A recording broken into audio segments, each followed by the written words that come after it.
एक ख़बर से आप सभी वाकिफ़ होंगे कि फैज़ाबाद के अयोध्या में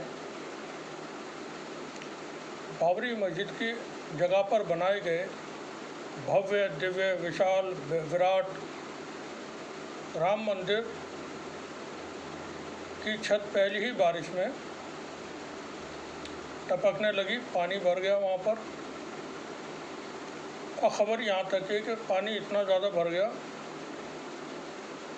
कि जहाँ पूजा होती है, जहाँ रामलला की मूर्ति स्थापित की गई है, सुबह को वहाँ पर टॉर्च की रोशनी में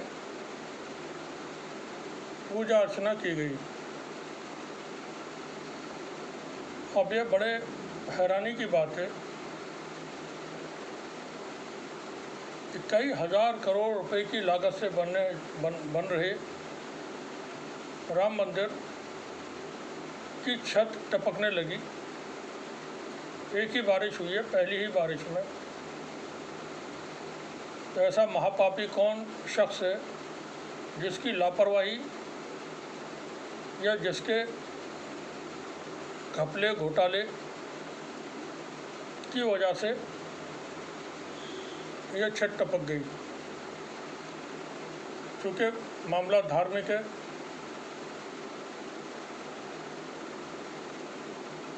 अब धर्म के नाम पर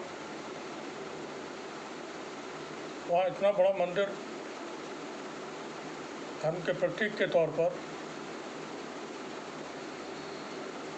एक ऐतिहासिक जो मस्जिद थी, पहले उसे गिराया गया, फिर अदालत से वो ज़मीन मंदिर बनाने के लिए मिली। और वहाँ पर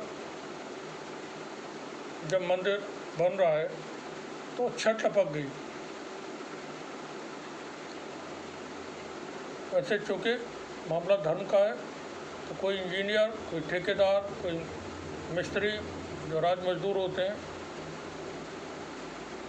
वो ऐसा पाप का काम नहीं करेंगे कि कोई घोटाला करें।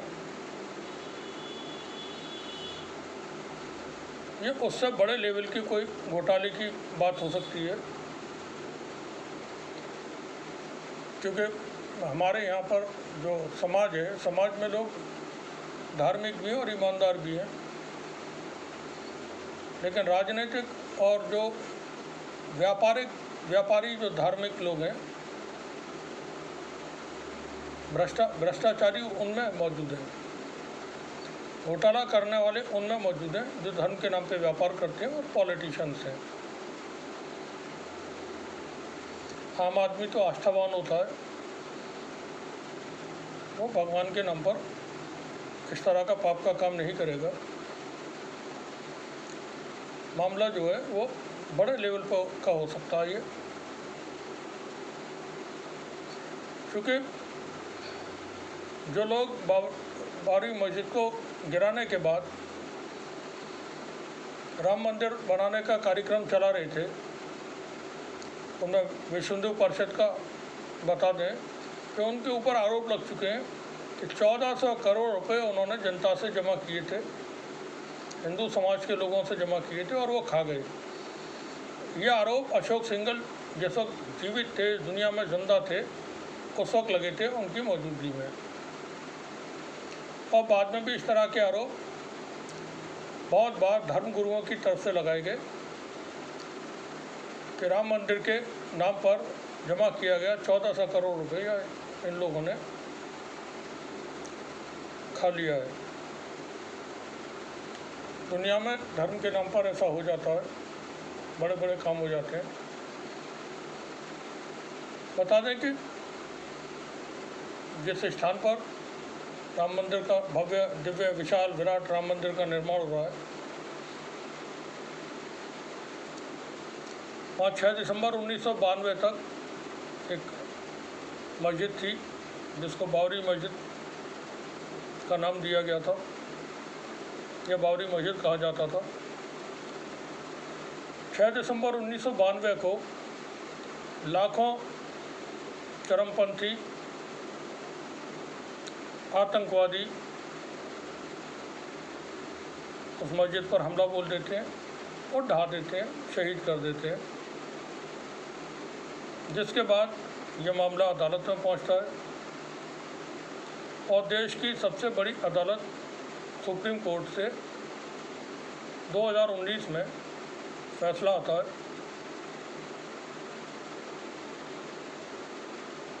और बाबरी मस्जिद की जो जगह थी वो जगह राम मंदिर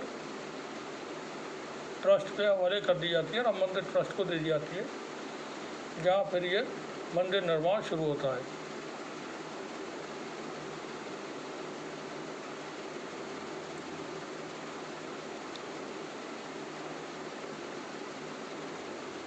इस तरह की चीज़ें होती हैं, हो जाती हैं।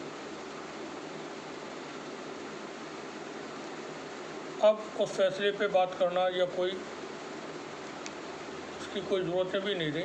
आज बात करते हैं दूसरी खबर के ऊपर। ये तो हमने वैसे ही आपको बताया कि राम मंदिर की छत जो टपक गई है बारिश में। कुल मिलाकर के इतना बताना था। अभी बारिश का मौसम ठीक से शुरू नहीं हुआ है, पहली ही बारिश हुई थी जिसमें ये पानी आने की खबरें मीडिया में, सोशल मीडिया में फैली हुई हैं। जो बड़ी खबर है जिस पर हम ये वीडियो आज कर रहे हैं वो है कि अमेरिका ने भारत को धार्मिक स्वतंत्रता के मामले में घेरा है। माइनॉरिटी अल्पसंख्यकों को लेकर बहुत सारे सवाल उठाए, बहुत सारी बातें कही अमेरिका ने।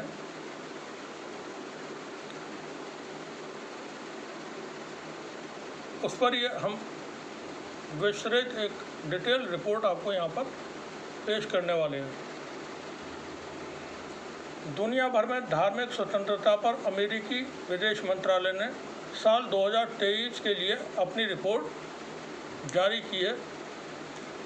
अंतर्राष्ट्रीय धार्मिक स्वतंत्रता पर सालाना रिपोर्ट जारी करते हुए अमेरिकी विदेश मंत्री एंटनी ब्लिंकन ने कहा है कि दुनिया भर में लोग इसकी रक्षा करने के लिए कड़ी मेहनत कर रहे हैं। इस रिपोर्ट में दुनिया के करीब 200 देशों में धार्मिक स्थिति का आकलन किया गया है। रिपोर्ट में कहा गया है कि आज की तारीख में करोड़ों लोग धार्मिक स्वतंत्रता का सम्मान नहीं कर रहे हैं। रिपोर्ट के मुताबिक भारत में हेट स्पीच, धार्मिक रूप से अल्पसंख्यक समुदाय के घरों और पूजा स्थलों को ध्वस्त करने के मामले बढ़े हैं। धार्मिक स्थलों और पूजा स्थलों को ध्वस्त करने के मामले बढ़े हैं, ये अमेरिकी रिपोर्ट कह रही है। भारत में रिपोर्ट में भारत धर्मांतरण विरोधी कानून को लेकर भी चिंता पेश की गई है, जो देश में मजहबी जो लोग धर्म बदलते हैं उसको लेकर के। इससे पहले जारी रिपोर्ट में भी इस तरह की बातें कही गई थी, जो 2022 की रिपोर्ट थी। अब बीच में कभी रिपोर्ट आई होगी उसको लेकर के। इस तरह की रिपोर्ट जो आती हैं उनको भारत खारिज कर देता है हमेशा। लोग नहीं मानते ऐसा होता, अपनी गलती को कभी नहीं मानते, ढीठ रहते हैं, बेशर्मी से जानते हुए भी कि ये बात गलत है, और कहते हैं कि नहीं ये गलत नहीं है। तो हमारे यहाँ भी सरकार की तरफ से ऐसी जब रिपोर्ट आती है कहीं से तो उसको रद्द कर दिया था, खारिज कर दिया था।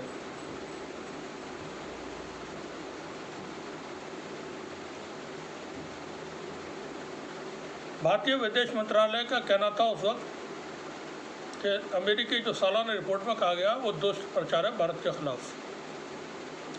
अब जो भारत के खिलाफ ये रिपोर्ट आई है अमेरिका की, अमेरिकी विदेश मंत्रालय ने ये रिपोर्ट जारी की है, उसमें बीजेपी भारतीय जनता पार्टी का नाम लेकर के बातें कही गई हैं। रिपोर्ट के मुताबिक भारत में साल 2023 में धार्मिक स्वतंत्रता की स्थितियां लगातार खराब रही हैं। इसमें कहा गया है कि भारतीय जनता पार्टी वाली सरकार ने भेदभावपूर्ण राष्ट्रवादी नीतियों को बढ़ावा देने का काम किया, जिसने समाज में घृणा को बढ़ाने का काम किया है। सुनते रहिएगा एक एक अल्फाज, पूरी खबर, पूरी रिपोर्ट ये हम BBC से आपको बता रहे हैं। रिपोर्ट कहती है कि मुसलमानों, ईसाइयों, सिखों, दलितों, यहूदियों और आदिवासियों के खिलाफ हो रही सांप्रदायिक हिंसा से निपटने में बीजेपी नाकाम रही है। भारतीय जनता पार्टी नाकाम रही है। सीधे भारतीय जनता पार्टी का नाम लेकर के यहाँ पर यह रिपोर्ट में कहा गया है। रिपोर्ट के मुताबिक भारत में UAPA, AFCRA, CA, धर्मांतरण विरोधी और गौ हत्या को लेकर जो कानून है, कौन कौन से रिपोर्ट के मुताबिक भारत में UAPA, FCRA, CA NRC वाला CA और धर्मांतरण विरोधी और गौ हत्या को लेकर जो कानून है, उसके चलते धार्मिक अल्पसंख्यकों और उनकी वकालत करने वाले लोगों को निशाना बनाया गया है। इसी रिपोर्ट में मीडिया को लेकर भी, क्योंकि भारत का जो मीडिया वो RSS का मीडिया है, वो देश का मीडिया नहीं है, मोदी सरकार का मीडिया है और RSS का मीडिया है। मोदी ने अपने एक शब्द बोले थे इंडिया गठबंधन को लेकर के, इंडी गठबंधन। देश में चुनाव हो गए, तीसरी बार मोदी ने सरकार बना ली, लेकिन भारत का जो बेशर्म पेड मीडिया है, RSS द्वारा प्रायोजित मीडिया है, वो आज भी इंडिया गठबंधन को इंडी बोलता है, इंडी लिखता है। उसको इंडिया कहने में की हिम्मत नहीं है या शर्म आती है। अब रिपोर्ट में जो अमेरिकी रिपोर्ट है, उसमें जो भारतीय मीडिया है उसको लेकर भी बहुत सारी बातें कही गई हैं। क्या बातें कही गई हैं वो समझ लें। रिपोर्ट में कहा है जिन भी न्यूज़ आउटलेट या NGOs ने धार्मिक अल्पसंख्यकों को लेकर बात की है, उन पर AFRC के तहत सख्त निगरानी रखी गई है। इसमें सेंटर फॉर पॉलिसी रिसर्च नाम की एक NGO के FCRA लाइसेंस को फरवरी 2023 में रद्द कर देने का जिक्र किया गया है। रिपोर्ट के मुताबिक ये NGO सामाजिक, धार्मिक और जातीय स्तर पर हो रहे भेदभाव पर रिपोर्ट करने का काम करते हैं, लेकिन गृह मंत्रालय ने इसका FCRA लाइसेंस रद्द कर दिया। इसमें कहा गया है इस तरह अधिकारियों ने न्यूज़ क्लिक के पत्रकारों के घरों और दफ्तरों पर छापेमारी की। इसमें तीस्ता सीतलवाड़ भी शामिल हैं, जिन्होंने साल 2002 में हुए गुजरात दंगों के समय मुस्लिम विरोधी हिंसा पर रिपोर्टिंग की थी।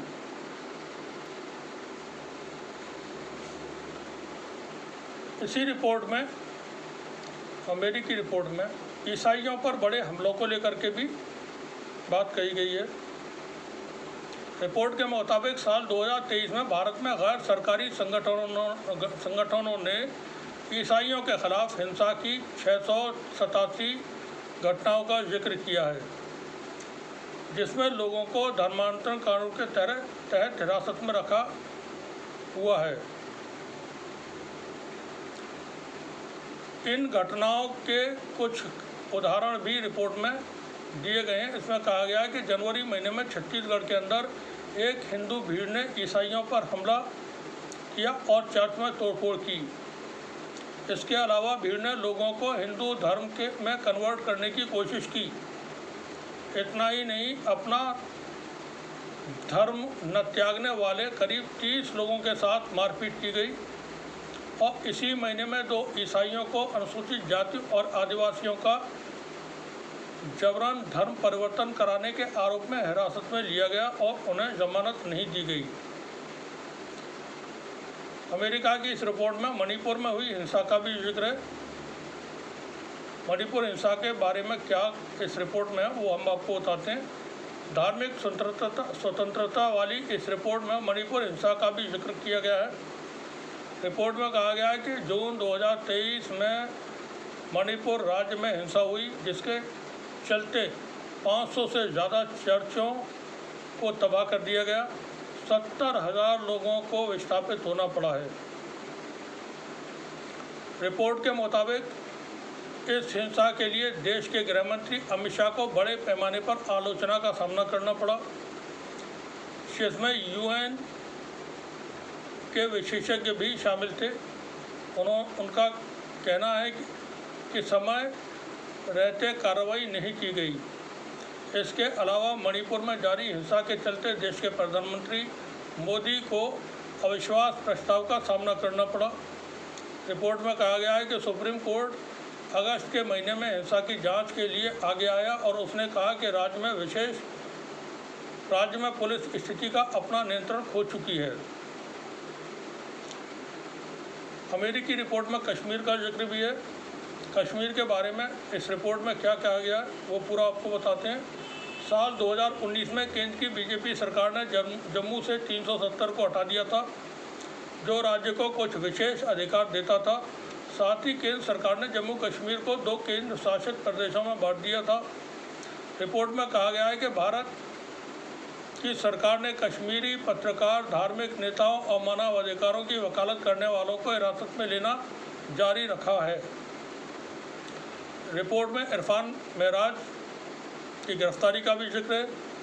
रिपोर्ट के मुताबिक उन्होंने मार्च महीने में हाशिए पर खड़े लोगों की रिपोर्ट करने के आरोप में गिरफ्तार किया गया था। रिपोर्ट के मुताबिक उन्हें मार्च महीने में हाशिए पर खड़े यानी कि कश्मीर में जिन लोगों को कि कोई सुनने को तैयार नहीं था, ऐसे लोगों की खबर छापने के आरोप में उनको गिरफ्तार किया गया था। रिपोर्ट में गाय के नाम पर भारत के अंदर होने वाली हत्याओं का भी जिक्र है। इस रिपोर्ट में कहा गया है कि साल 2023 में मुसलमानों और धार्मिक स्थलों के खिलाफ हिंसा लगातार जारी है। पुलिस की मौजूदगी में कई मस्जिदों को तोड़ा गया। गाय के नाम पर कथित बचाव कार्यकर्ता यानी गौरक्षकों ने पुलिस की मौजूदगी में मुसलमानों को निशाना बनाया। रिपोर्ट के मुताबिक हरियाणा में मुस्लिम बहुल नूर राज्य में हिंदुओं की शोभा यात्रा के बाद जुलाई महीने में हुई हिंसा भड़की, जिसमें हिस्सा लेने वाले तलवारें लहराते हुए मुस्लिम विरोधी नारेबाजी कर रहे थे। इसी दौरान मस्जिद को आग के हवाले कर दिया गया, जिसमें कम से कम 7 लोगों की मौत हुई, जिसमें मोहम्मद हाफिज नाम के एक इमाम भी शामिल थे। रिपोर्ट में इस हिंसा के लिए कथित गौरक्षक मोनू मानेसर को जिम्मेदार बताया गया है। उस पर जनवरी महीने में कथित तौर पर गाय की तस्करी कर रहे 2 मुस्लिम युवकों को मारने का आरोप है। ये मोनू मानेसर नाम का जो टेररिस्ट है, इसका नाम इस रिपोर्ट में, अमेरिकी रिपोर्ट में शामिल है। इसमें कहा गया है रिपोर्ट में कि मोनू मानेसर को बीजेपी से समर्थन मिलता है, जो सार्वजनिक तौर पर लोगों से शोभा यात्रा में शामिल होने की अपील करते हैं। रिपोर्ट में उस घटना का भी जिक्र है जहां एक रेलवे गार्ड ने चलती ट्रेन में मुस्लिम युवकों की हत्या कर दी थी। इसके मुताबिक अभियुक्तों ने पीड़ित के नाम और धर्म पूछे और उसके बाद उन 3 लोगों की हत्या की थी। अब ये तो अभी भारत के अंदर की खबरें थी जो रिपोर्ट में, अमेरिकी रिपोर्ट में जिनका जिक्र किया गया। एक और खबर है इसी में, एक रिपोर्ट और उन्होंने पेश की है, वो है कनाडा में हुई सिख समाज के एक व्यक्ति निज्जर की हत्या। अब ये निज्जर की हत्या भी इस रिपोर्ट में शामिल की गई है। ये अंतर्राष्ट्रीय लेवल का मामला हो जाता है। और समझें इसको, निज्जर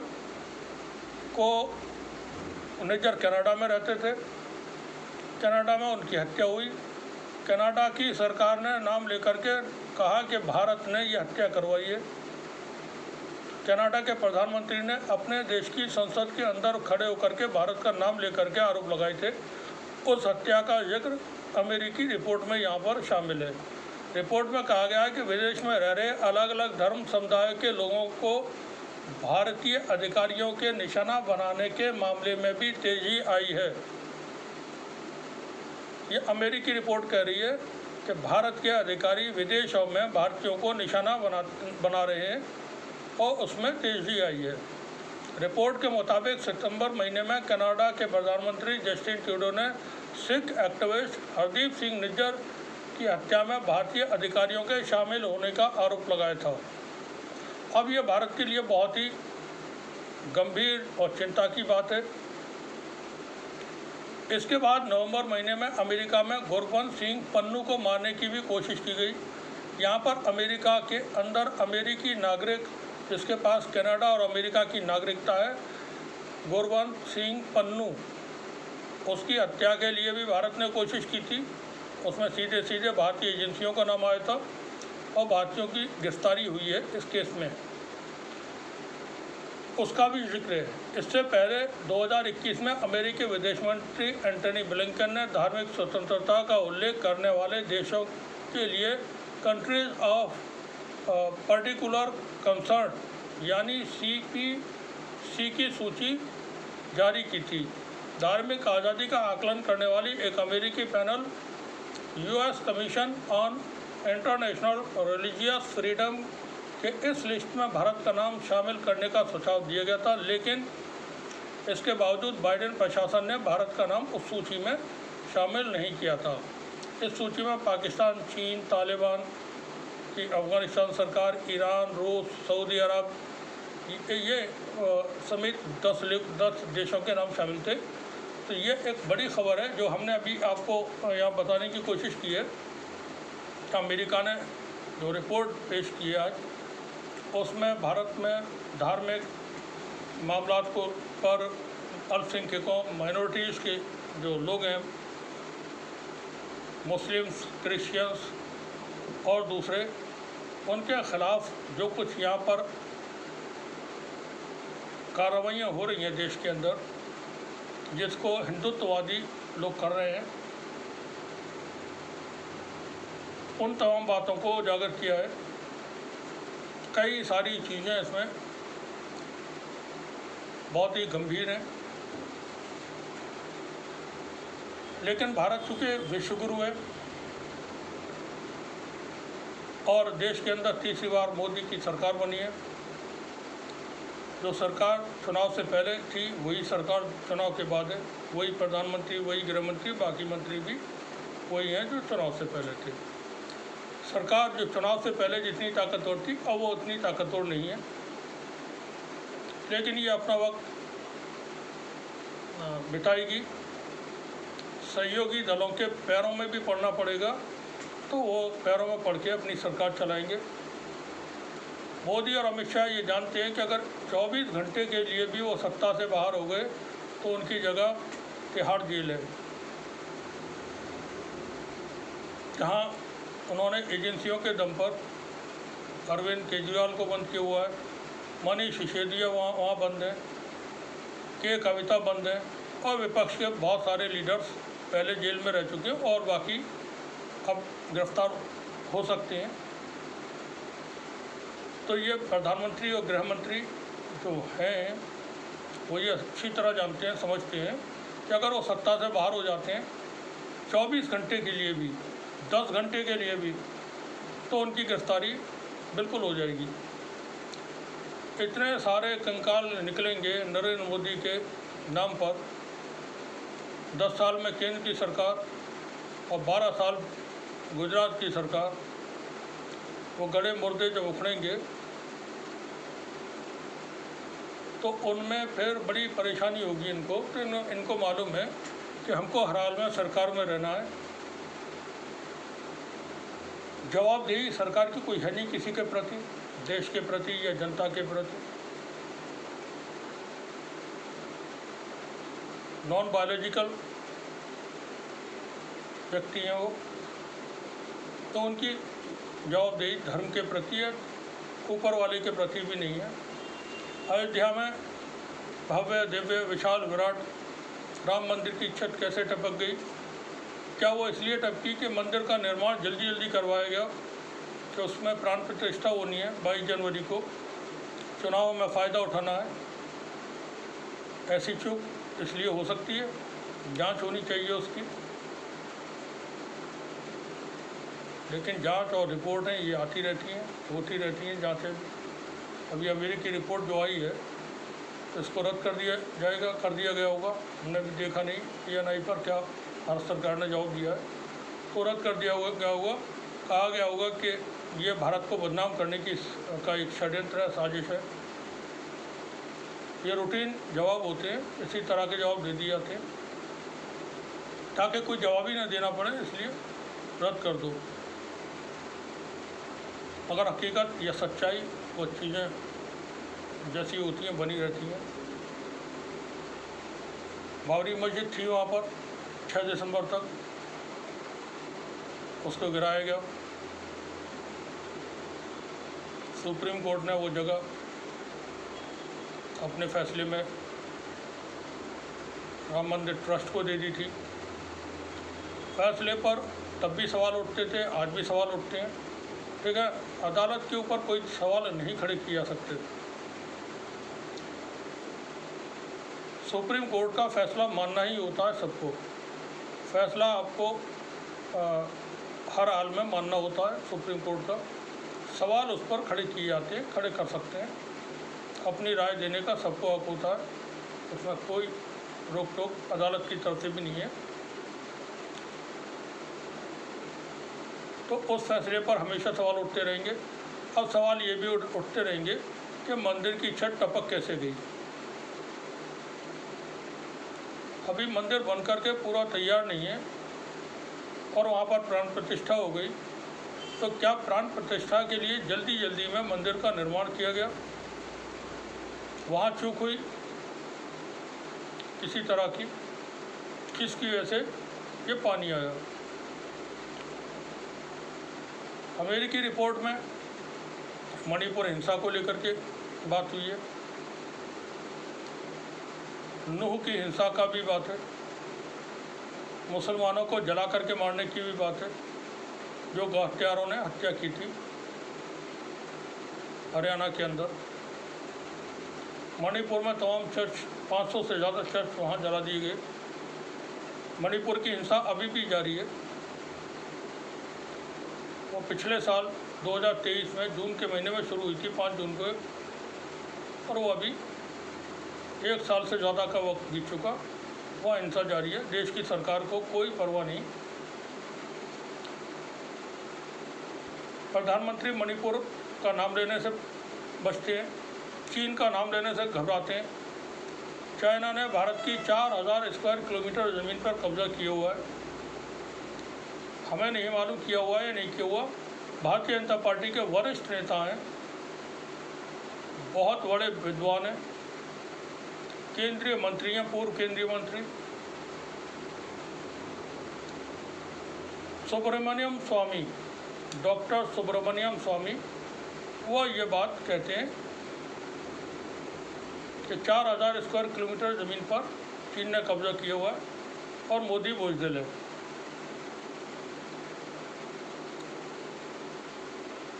अब आप सोचें, खुद देखें, देश जिन हाथों में चुनाव से पहले था उन्हीं हाथों में आज भी है।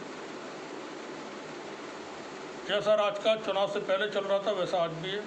केजरीवाल जेल के अंदर सीबीआई ने गिरफ्तार कर लिए ताकि वो जमानत होकर के छूट न जाएं, इसलिए उनको पहले ही गिरफ्तार कर लो। सरकार अपने आप को बहुमत में न होकर भी ताकतवर दिखाना चाहती है। अल्पमत की सरकार है, मगर वो अपने आप को ताकत में दिखाना चाहती है, नहीं चाहती ये ऐसा दिखाना कि वो कहीं से कमज़ोर है। तो वो उसी तरह के फैसले एजेंसियों के ज़रिए जैसे वो लेती थी, लेती रहेगी। अभी सरकार वो चलाना मजबूरी है, चलाएंगे। अब राम मंदिर की छत टपकी है, उस पर आप सोचें क्यों टपकी है। अमेरिका ने ऐसी रिपोर्ट दे दी भयानक, भारतीय जनता पार्टी का नाम लेकर के वो कह रहे हैं, सीधे आरोप लगा रहे हैं, हमला बोल रहे हैं। जेपी नड्डा को इस पर जवाब देना चाहिए, प्रेस कॉन्फ्रेंस बुला करके बात करना चाहिए कि अमेरिका ने इस तरह की गैर जिम्मेदाराना बात की है, भारत के ऊपर आरोप लगाएं।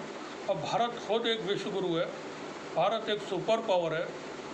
भारत के प्रधानमंत्री यूक्रेन और रूस की जंग को रुकवा देते हैं। अमेरिका का प्रेसिडेंट बाइडेन कहने के बावजूद गाज़ा में सीज फायर नहीं करा सका। उसने रमज़ानों से पहले कहा था कि सीज फायर हो जाएगा, एग्रीमेंट तैयार है, लेकिन वो नहीं करा सका। प्रधानमंत्री मोदी ने गाज़ा में जंग रुकवा दी, नेतन्याहू से बात की और गाज़ा में पूरे रमज़ान जंग नहीं होने दी उन्होंने। हमें नहीं मालूम कौन सी जंग रुकी थी, लेकिन मोदी साहब का कहना है कि उन्होंने जंग रुकवा दी थी। तो अमेरिका जैसे कमज़ोर देश को भारत जैसे सुपर पावर के सामने इस तरह का व्यवहार नहीं करना चाहिए, ऐसी रिपोर्ट पेश नहीं करना चाहिए।